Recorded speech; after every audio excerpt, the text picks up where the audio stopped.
Hi, everybody. My name is Lynette. I'm here to read you a book. This one is a suspense thriller. It's called Behind You. So if you like suspense and you like thrillers, I have a bunch on here on my phone on Google. So let me read it to you if you want to hear it. Um, Here goes. Here is the prologue. A farm just outside Pleasant, Missouri, 6:30 a.m. Buzz Tatum breathed in the fresh spring Ozarks air as he walked along his North 40, looking for a sheep that had strayed from the flock. He ran a strong hand through his thinning gray hair and huffed a little as he walked, slowing down with the years, but not out of the game just yet. He looked nervously to the left and right, wishing the weight of the 303 rifle slung over one shoulder reassured him more than it did. He didn't like being out here, alone. Not after what had happened. His farm lay nestled in a narrow valley between two steep, rocky hills covered with trees and brush. He kept a sharp eye on the tree line, wishing he could see the thick underbrush. Like many of the valleys here, stone eroding down from those hills made the topsoil thin and rocky. So much of his North 40 was given over to grazing. Only the thicker layers of topsoil, done near the bottom of the valley on either side of the Tatum Creek, could grow a crop of corn. Buzz cast an expert gaze over the twin strips of crop, a, a 100 yards to his left, flanking both banks of the creek. The sweet corn was just coming up and looking healthy, thanks to the rich Missouri soil and the well-watered ground. Tatum Creek, so named when his great-great-grandfather had settled his land back in the 1850s. Hezekiah Tatum was a God-fearing man, and Buzz still had the family Bible hearing Hezekiah's name that the pioneer had brought with him when he had migrated west from Pennsylvania. Hezekiah and his two sons had fought for the South in the war between the states. Another of Hezekiah's sons and two of Buzz's great-great uncles had fought for the Union. Bad times, those must have been, brother against brother, not like Taney County nowadays. Everyone more or less got along. Oh, there were the usual grudges and the occasional fight down at the Jenny's Roadhouse, but it was nothing serious.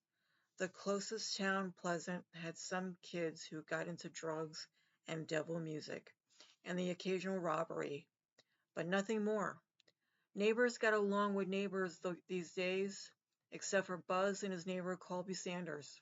Sandy Sanders bought the neighboring farm 35 years ago after moving down from DeKalb County in northwestern Missouri's prairie. He never adjusted to the differences in land, and like most newcomers, he thought he knew better than the locals. Didn't plant right, didn't graze right, and sure didn't treat his neighbors right. Why? The newcomer even tried to divert Tatum Creek. Buzz got the sheriff to stop that nonsense, but in all the years since then, Colby Sanders had held a chip on his shoulder and made sure Buzz knew it. Oh, there was never anything direct. Buzz mused as his boots stomped through the open grazing land and his eyes roved across his property in search of the lost sheep. It had always been a little things Sanders could always deny. A boundary stone moved a couple of feet, some missing fruit in the Tatum apple orchard, letting the fence break down and pretending not to notice when his animals grazed on Tatum land. Buzz sure hoped that dang sheep hadn't ended up on Sanders' farm, because he wouldn't hear an end up of his until the Archangel Gabriel blew the trumpet on the day of glory. He huffed and he puffed. As head grew rougher, Buzz was coming to the base of the one hills, where the land becomes sloped and irregular.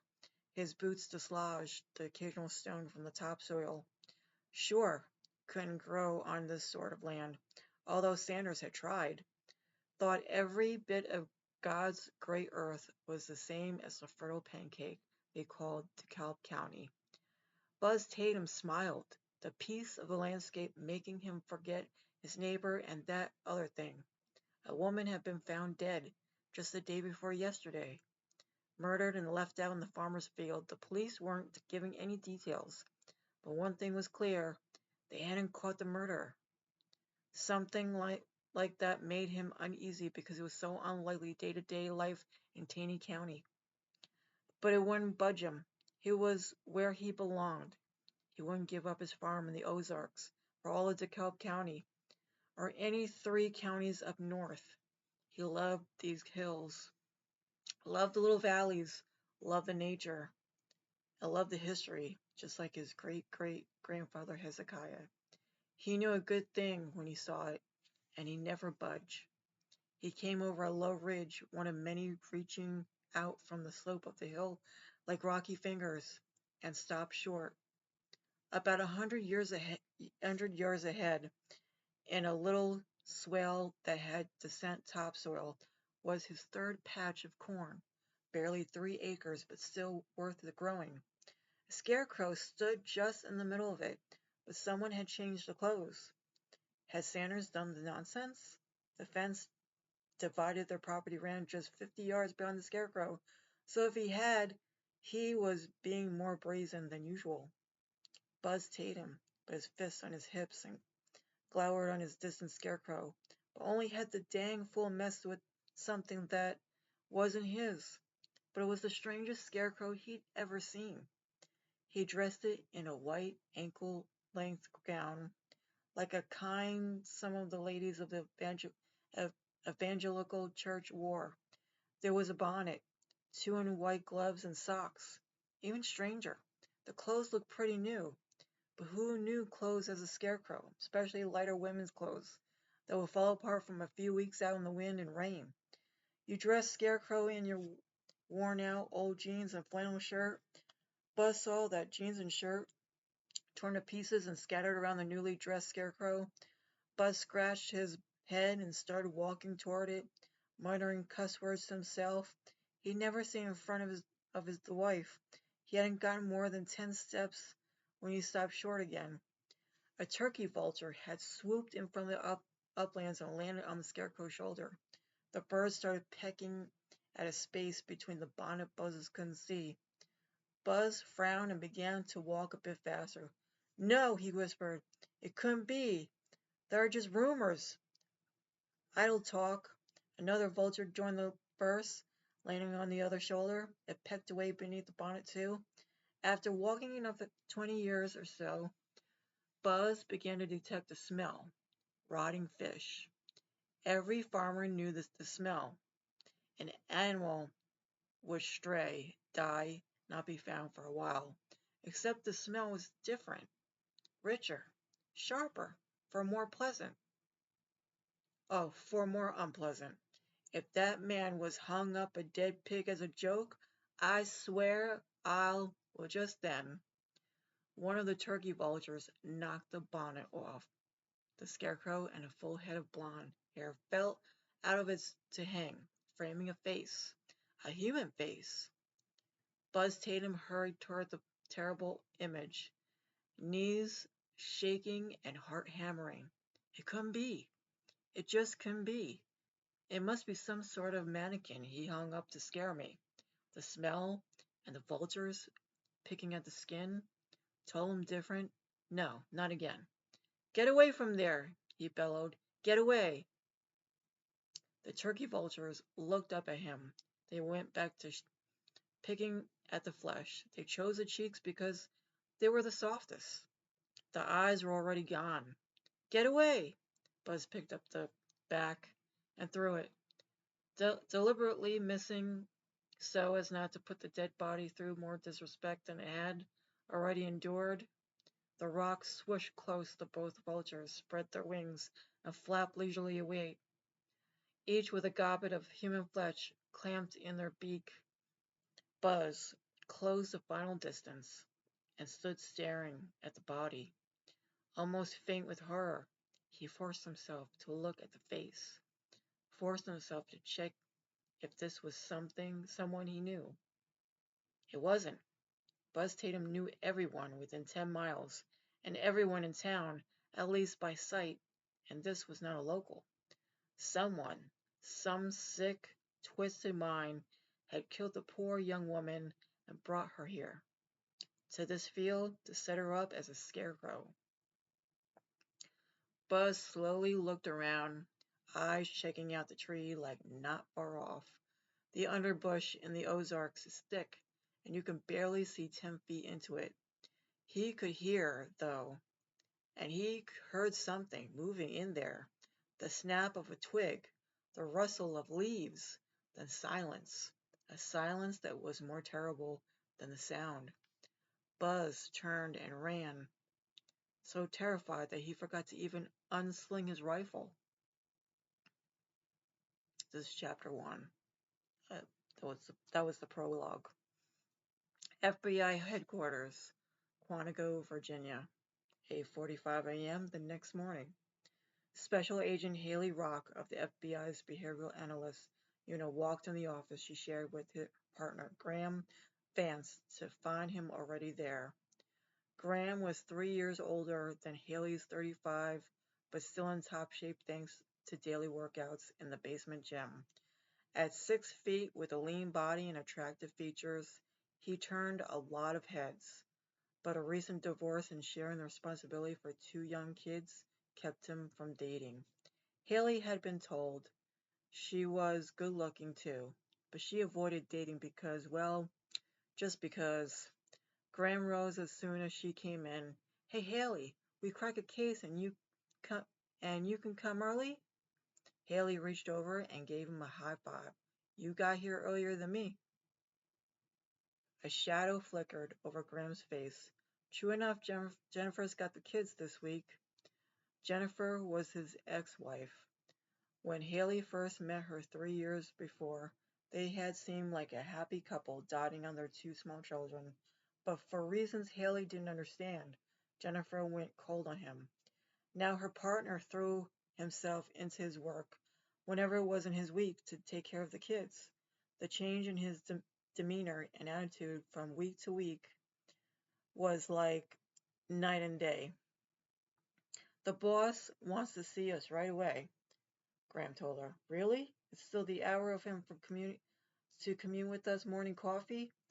We'll commune together. Let's go. As Assistant Director Zach Miloslaw was not a morning person. While he never took a management position where he had to be at the office at at 8 every morning, was behind her. The fact that he was so damn devoted to his job probably had something to do with it, but he'd probably be happier working the graveyard shift at some local precinct, and he even fantasized about it openly. They walked down the hall to the corner office, which had 2 glass walls so you could see when the Venetian blinds were up. Usually, they were down until at least 10. Right now, they were up, and the door was open. They could see the middle-aged and paunchy Polish American, sitting behind his desk, holding a huge coffee cup in both hands, his face almost invisible to the steam. Graham gave her a smile and a wink, and Haley knocked on the door frame. "Umph," Miloslaw said, without looking up from his coffee. "You want to see me, sir?" Haley said, trying to keep the mirth out of the voice. The assistant director took a long pull from his coffee, and this gave him the energy to nod to a pair of chairs in front of his desk. Haley and Graham sat. Their boss took another long pull from the steaming cup. Seemingly immune to the effects of its temperature, Haley and Graham waited. A third taste to the trick. He set the cup down, gestured to a well-used coffee maker on a side table. "We're fine, thanks," Haley said. The assistant director emitted a grunt, and that made it sound like this was the most ridiculous response he'd ever heard, and leaned forward, resting his hands on the desk. "Good job on the subway, pusher. Thank you, sir, Haley and Graham said unison, in unison. A deranged loner had been pushing people into the subway tracks in D.C., New York, and Chicago. He traveled between these three cities at random, would go to a different subway station each time, and push the first person he came to into the tracks just as the train came into the station. He had killed 5 people and grievously injured 4 more before they caught him. Since he could go into stations late at night when few people were around and was wearing a hooded sweatshirt, no one got a good look at him and managed to catch him. Haley and Graham's detective work was what eventually ran him down. While you deserve some light desk duty for the next few weeks, I'm afraid I'm going to have to assign you to a case right away. That's no problem, sir, Graham said. Haley felt a tug of sympathy. He didn't have anything else to do this week. Assistant Director Miloslaw picked up a folder and handed it to Haley. I'm picking you for this because where the case occurred just outside Pleasant, Missouri, Haley tensed. Suddenly the back of her neck hurt. She rubbed it, wishing the pain away, knowing it wouldn't leave. She took the folder, opened it. Graham leaned it. A series of photos showed a woman in a conservative white dress tied to a wooden pole and crossbar. She looked recently dead. No sign of putrefaction, except the sunburns had gotten at the exposed portions of her flesh. Haley immediately studied the face and let out a slow breath of relief. No, it wasn't Mindy. Every time she saw a female victim, she always checked to see if it was her younger sister. It never was, and it never would be. Mindy was gone for good. She forced herself to compartmentalize an old pain and focus on the case. Uh, that old pain and focus on the case. As she flipped through the horrible photos, Assistant Director Miloslaw spoke. There's a second packet of photos behind the first. What you're looking at is the second victim. Haley turned to the next packet and found another young woman, also dead, and tied up in the middle of a field like Scarecrow. This one had no jeans and a Nirvana t-shirt. She too had been picked at by carrion birds. The first victim is Jenny Reeves. The second victim hasn't been identified yet, but a sketch of her is going on the news as we speak. So hopefully we'll get an ID soon. She was found by the farmer who owns the land at approximately 6:30 in the morning. She'd been dead for about 48 hours, which make her death the night before Jenny Reeves was murdered. It's a pretty rural place, as you know better than me, and so it took a while for a CSI team to get down from St. Louis. We only have their initial report, but it appears the woman was strangled to death. She must have been strangled before being tied up because there were no ligatures on the areas around the ropes, and there would be if she was struggling. Haley nodded. She had noticed that in some of the close-up photos, her boss went on. As you can imagine, we're treating this as a potential serial killer. The two victims, both with similar display, planning, and brutality, all point to someone who will strike again. I wish you were wrong, but I think you're right, Haley said. Looks ritual, Graham said. Could it be a cult murder? There's That's certainly a possibility, Assistant Director Mosley said. Haley, have you ever heard of a murder like this in the Ozarks? I've never seen anything like this in my life. Haley shook her head. There are a lot of evangelical churches in the region, and the second victim is dressed like how the women in some of these churches dress, but putting her up like a scarecrow, that's odd. I'd never heard of seen I never heard or seen anything remotely like it. Go home, pack your bags. I got you on a flight to St. Louis in 3 hours. A rental car is waiting. You'll be liaising with the local PD on this one. They know you're coming. Good luck to the both of you. They know I'm coming and I didn't get a call. Why doesn't that surprise me? Graham rose. Haley reluctantly followed. Nasty case, her partner said with a grimace. The Ozarks is a pretty big region. Are you familiar with the town? What's it called? Pleasant, Haley mumbled. Winner of the least appropriate named town award, she added silently. Right. Do you know it? Born and raised here, there, she said, not looking at him. Oh, great. You'll get to see friends and family. Yeah, Haley said with a sigh. That'll be great. Okay, chapter 2. County Road, 100 miles southwest of St. Louis. Late that afternoon, Haley felt torn. She hadn't been back to Pleasant, Missouri since Dad died a year ago. Her dad passed away. And she had no intention of going back until there was another funeral. Funerals of close family were the only things that could get her to go back to Pleasant. Weddings, births didn't make the cut, and homecomings and class reunions weren't even in the running. But while she was driving back to the place she at least wanted to be. She couldn't help but admire Missouri's natural beauty and the homey, all-American looks of the small towns. This is why she chose to drive along back country roads diagonally across the state rather than take Interstate 44.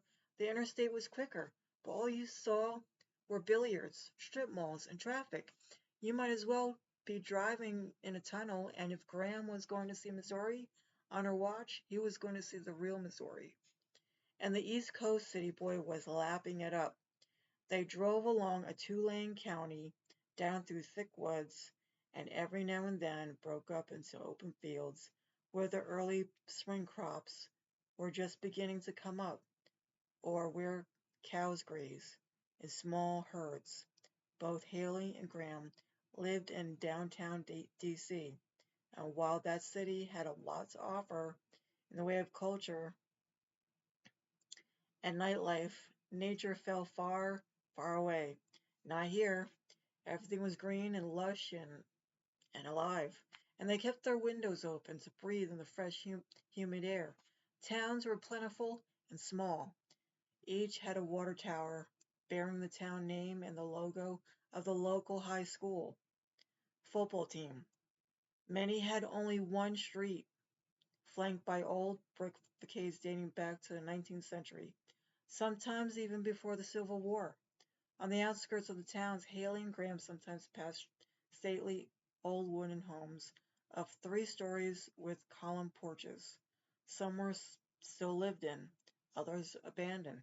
Haley slowed as they passed one weathered old place where the house and a barn were almost completely hidden by vines and creepers. A spray of magnolias across an area a good quarter of an acre in size showed what the woman of the house had once planted, her orderly flower bed having spread out and gone wild. They had a late lunch at a 1950s diner in a town whose welcome sign boasted a population of 486 and growing. This wasn't a 1950s style diner, but a diner from the 1950s. Originally, chrome and all, Graham took a selfie of himself with a Coke made with real cherry syrup and sent it to his kids. After tucking into um, chicken fried steak and apple pie, they hopped back in the car. The land grew. The land grew hillier. The the road more winding and rural. Towns were smaller and spaced further apart. They'd get to Pleasant soon. Haley rubbed the back of her neck, feeling tension mounting in it. So, are you cool with this? Graham asked out of the blue. Cool with what? Going to Pleasant. Why wouldn't I be? Because you talk about the 2 years you lived in Europe during university, then you talk about the 18 years you lived in Pleasant. In fact, you've hardly talked about it at all. Haley gripped the wheel tighter. That was the problem with working with the FBI agent. They were trained to read you. And Graham was more than a partner. He was a good friend. He'd cried on her shoulder when Jennifer left him, and their weekly Friday movie night kept both of the perpetually single agents from being reminded how much fun other people had with their Fridays. Plus, his kids were adorable, and they adored her. She realized Graham was still waiting for an answer. Me and my family don't get along. I figured that out when I realized that you had never mentioned their names. Oh, yeah, I guess that's a bit of a giveaway, huh? You don't have to talk about it if you don't want to. One of the best things about Graham was how at ease she felt around him. They could have long, comfortable silences when neither person felt obliged to say anything. The lengthening silence filling the car at the moment was anything but comfortable. Squaring her shoulders, Haley said, "My father's name was John. He died a while back. Sorry to hear that. I wasn't sorry enough. My mother's still alive. Her name is Ruby. She's in a care home in Finn's Crossing, a town not far from Pleasant. My older sister still lives in Pleasant. Her name is Alice. She's married, and I have two nieces I don't get to see enough, and that's it." She didn't mention Mindy. It felt like a betrayal, but she didn't want to explain because explaining always brought it all back, as if it ever really left. The first sign saying Pleasant 20 miles made the back of her neck tighten. The old familiar headache came back, making her neck feel like a rod of iron, and the back half of her head felt like it was clamped in a circular vice. The road snaked between forest hills and over short bridges, spinning the narrow creeks. Farms opened up the narrow valleys, and the occasional lone cabin sat atop one or two of the hills, but that was it. This was a rural region. It had never been much occupied, even in Native American times. When up near St. Louis, the prehistoric city of Cahokia had a population of 20,000 miles and trade routes leading all the way to Mexico. The Spanish conquistadors had passed through and not stayed. The French trappers and explored the region had explored the region and gone elsewhere. When Americans began to move in from the east, they took the richer farmlands along the Mississippi and Missouri rivers first, and only gradually expanded into the hinterland.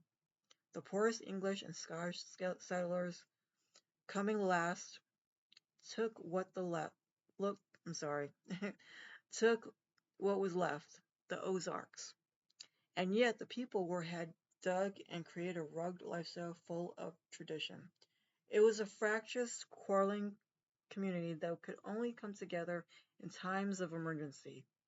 A small town culture with all the benefits and drawbacks that label implies. Haley had left it as soon as she was old enough. The pleasant 5 miles sign whooshed past, and Haley realized she was speeding. She eased up on the gas. Now that they were so close, every hill and every farmhouse looked familiar and brought back memories. That ridge had a Civil War battlefield on it. Haley's seventh grade class had been trooped out there only one day to see it, even though every kid's parents had already taken them when they were big enough to walk. That farm had lost a barn to a fire, and Greg Jameson's firefighter dad had gotten his foot broken saving a horse. The panicked animal had stomped on him. Down the trail to the left was a pond where Pleasant's teenagers would go and swim during the day and skinny dip at night. Robert Taylor had taken Haley down there when she was 16, and she had gone to a third base for the first time. All those memories and more flooded through her as she narrowed the gap between herself and what she used to call her home. Sights, feelings, snippets of old conversations filled her mind, and then another sign. Welcome to Pleasant, Missouri. Population 18,946 and growing. Now it's 18,946 948, Graham said. We're not staying, Haley grumbled. Out of the corner of her eye, she saw him look at her. She clenched her teeth to keep from letting her thoughts turn into words. Old habit.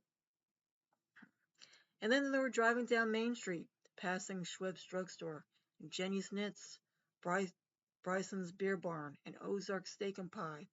Haley's experienced eye noted some changes. The pleasant movie house and a finally repainted their facade, a job overdue since about 2003. And the Cup Cafe had closed, replaced by a cell phone shop. Everything else looked the same, though. Same pickup trucks, older model cars, parked along the street, same people on the sidewalk, same flags flying from every business. If you wanted to make a movie in a stereotypical small town America, you could do a whole lot worse than filming in Pleasant, Missouri. She recognized half the people she passed, many of them by name. She stopped looking at the few pedestrians and kept her eyes focused and straight ahead. Past Main Street, take a right on Vine, and one block up, you're at Pleasant Police Department, where 15-year-old Haley spent an awkward couple of hours after being caught drinking beer with friends at the feed center. She got a lecture from the arresting officer, another lecture from the other officer on duty, and a third lecture from her dad. No charges. Every kid in Pleasant drank beer in the feed center, which had a big unlit back lot hidden from the road. Haley wondered where the kids hung out in town before she feed center got built, before she should ask Myrtle down at the Pleasant Historical Society. Pleasant Historical Society. Sorry. Now for the hard part, she parked between a squad car and an all too familiar 4x4.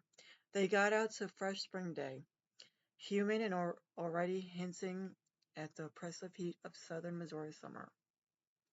Haley and Graham looked out of the place in the black suits and dress shoes favored by FBI agents. I thought we were meeting the sheriff, Graham said. The sheriff's department and the local PD share the same building. Not enough funding for two buildings. An underfunded local department, they always makes the job easier. Haley went first through the glass door to the reception area. Daria Walker, the secretary, looked over her reading glasses and broke into a smile. She was well into her 60s now and had been the police station secretary since as long as Haley could remember. Hadn't changed much, either. The perm had gone from blonde to bottle blonde to resigned gray, and she had put on more than a few pounds, but she was still the same. Oh, Daria Walker. Haley, she said, chipper as ever. Alice didn't tell me you'd been assigned to the case. Yeah, Haley said, leaning over to the counter to receive Daria's hug. No bulletproof glass in this police station. The FBI figured that since I was local, I should be on the job. She tried to keep the bitterness out of the words. While there were many people in Pleasant she never wanted to see or talk to again, Daria Walker was not one of them. This is Graham Vance, my partner. Pleased to meet you, Graham said, shaking her hand. I'm looking forward to working with your sheriff and a chief of police. The sheriff of Taney County walked out of the back room at that very moment. At 40, she was tough and strong, with an erect bearing given to her from her service in the army. She looked careworn, and if she hadn't slept since the murder, Pleasant's first murder in years, other than that, she looked remarkably like Haley, Taney County Sheriff Alice Rock. Okay, I think I'm going to stop reading because I've read a lot, I usually do like a few chapters at a time. I won't read the whole book in one video. So I'm going to put it in segments, a couple chapters at a time. I tried my best reading this book. Some words I might have slipped and had to reread it, but that's the way it is. We all do it. We all slip sometimes when we read. But, that's the name of the game. You try your best. I was trying to be entertaining as I read, So I will make another video of part 2 and stay tuned for more reading of the suspense thriller.